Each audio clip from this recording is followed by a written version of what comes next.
Hello friends, आज हम start करने वाले हैं रमन स्पेक्ट्रोस्कोप। तो रमन स्पेक्ट्रोस्कोपी पढ़ने से पहले हम देखते हैं कि रमन स्पेक्ट्रा क्या होता है। Raman spectroscopy deals only with the scattering of light, not on the absorption of light. ये किसके साथ डील करता है? सिर्फ और सिर्फ स्कैटरिंग ऑफ लाइट के साथ डील करता है। ये एब्जॉर्प्शन ऑफ लाइट के साथ डील नहीं करता है। ठीक है, तो इसके आगे तीन केस है। Case number 1, case 2 and case 3। तो केस 1 में हम देखते हैं कि जब इंसिडेंट लाइट और जो स्कैटरिंग लाइट होती है वो क्या होती है, सेम फ्रीक्वेंसी की होती है। ठीक है, अब मान लीजिए यहाँ पे हमारे पास कोई मॉलिक्यूल है। ठीक है, इसके ऊपर क्या हुई, कोई लाइट हमारे पास क्या पड़ी, कोई ईएम रेडिएशंस पड़ी। तो इसने क्या दिया, जो लाइट दी। ठीक है, ये हमारे पास कोई मॉलिक्यूल है, इसके पास क्या पड़ी, रेडिएशंस पड़ी। रेडिएशंस इसके ऊपर फॉल ऑन हुई और इसने क्या दिया, स्कैटरिंग ऑफ लाइट दे दी। ठीक है, लाइट की स्कैटरिंग होगी। ठीक है, तो हम इसी को डिस्कस करने वाले हैं, स्कैटरिंग ऑफ लाइट को। जब रेडिएशंस और जो स्कैटरिंग ऑफ लाइट दोनों की फ्रीक्वेंसी सेम हो जाती है, हमने वी आई को किससे रिप्रेजेंट किया, दैट इज इंसिडेंस जो रेडिएशन है उनकी फ्रीक्वेंसी और जो स्कैटरिंग लाइट है उनकी फ्रीक्वेंसी। जब दोनों इक्वल हो जाती है तो हमें क्या मिलता है, रेयलिक स्कैटरिंग। क्या होता है ये, रेयलिक स्कैटरिंग होती है। केस नंबर 2 में क्या है, जब इंसिडेंट लाइट क्या होती है, ग्रेटर फ्रीक्वेंसी की होती है then the scattering of light. जब जो इंसिडेंट लाइट है, इंसिडेंट लाइट जो ये वाली यहाँ से पड़ी है, इंसिडेंट लाइट क्या होगी, ग्रेटर फ्रीक्वेंसी की होगी then comparison to the scattering light. तब क्या होता है, हमारे पास स्टोक स्कैटरिंग लाइट की फॉर्मेशन होती है। ठीक है, केस नंबर 3 क्या है, जब इंसिडेंट लाइट क्या हो, लेस फ्रीक्वेंसी की हो और क्या हो, देन स्कैटरिंग ऑफ लाइट।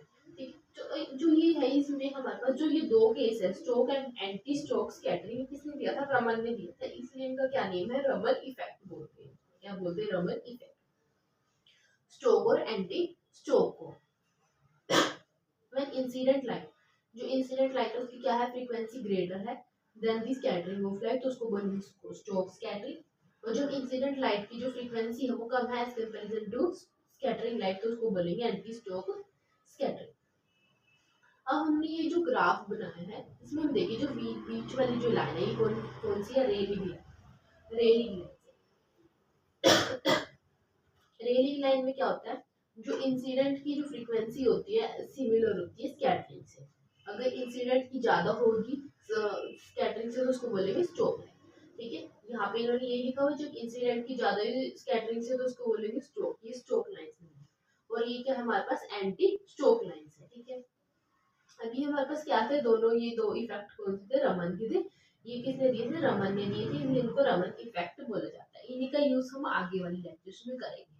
तो रमन स्पेक्ट्रा के अगर हम 5 कैरेक्टरिस्टिक को स्टडी करें तो ये क्या है, Raman spectra is used for scattering light. Important point है इसमें जो होता है कि H2O क्या यूज किया जाता है एज सोलवेंट की तरह। स्पेक्ट्रा जो फॉर्म होता है due to change in the polarization, polarization का चेंज होने से स्पेक्ट्रा फॉर्म होता है। और ये तीनों मीडियम्स में देखा जा सकता है, solid, liquid and gaseous medium में इसको इजीली नोट किया जा सकता है। होमोन्यूक्लियर डायटोमिक मॉलिक्यूल कैसे, जैसे कि होमोन्यूक्लियर मतलब जो सेम हो, डायटोमिक मॉलिक्यूल जैसे H2 हो गए, N2 हो गए, नॉन पोलर है, तो इसमें भी हम रमन स्पेक्ट्रा को देख सकते हैं। ठीक है, तो हमें पता चला कि रमन स्पेक्ट्रा के 3 केस है। जब इंसिडेंट और स्कैटरिंग लाइट की फ्रीक्वेंसी सेम होगी, इंसिडेंट की ज्यादा स्कैटरिंग की कम तो स्टोक स्कैटरिंग बनेगा, इंसिडेंट की कम स्कैटरिंग की ज्यादा तो एंटी स्टोक बनेगा। ये हमारे पास क्या है, यहाँ ये लाइंस शो की हुई है। और ये दो क्या है हमारे पास, रमन इफेक्ट है। Raman effect absorption of light को नहीं देखता, सिर्फ और सिर्फ किसको देखता है, स्कैटरिंग ऑफ लाइट को देखता है। रमन स्पेक्ट्रा के 5 कैरेक्टरिस्टिक पढ़े, स्कैटरिंग ऑफ लाइट यूज होती है, H2O को सॉल्वेंट किया जा सकता है यूज, पोलराइजेशन की वजह से देखने को मिलता है, सॉलिड, लिक्विड और गैसेस तीनों मीडियम में देखने को मिलता है। होमोन्यूक्लियर डायटोमिक मॉलिक्यूल जैसे कि H2N2 नॉन पोलर मॉलिक्यूल, इसमें भी रमन स्पेक्ट्रा को देखने के लिए मिलता है। आई होप आप सबको समझ आया हो। Thank you.